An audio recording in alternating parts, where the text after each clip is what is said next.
নমস্কাৰ বন্ধুসকল, আপোনালোক সকলোকে স্বাগতম জনাইছোঁ স্পৰ্টছ আছামৰ এটা নতুন ভিডিঅ'লৈ। ৰিয়ান পৰাগৰ পাছত আন এজন ক্ৰিকেটাৰে ইণ্ডিয়ান টীমত ডেবিউ কৰিবলৈ গৈ আছে। হয়, আপোনালোকে ঠিকেই শুনিছে।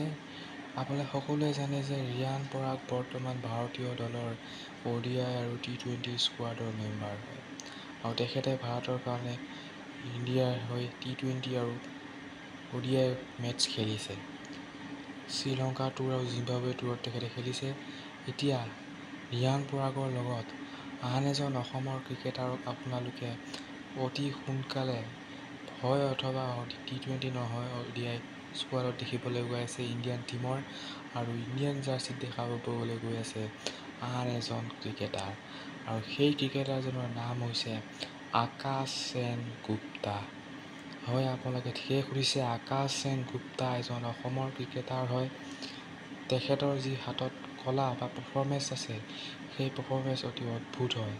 তেখেতৰ T20 ষ্ট্ৰাইক ৰেট 192 হয়। গতিকে তেখেত অতি সোনকালেই ভাৰতীয় দলৰ হৈ খেলিবলৈ গৈ আছে, এই কথা নিশ্চিত। হয় T20 নহয় ODI।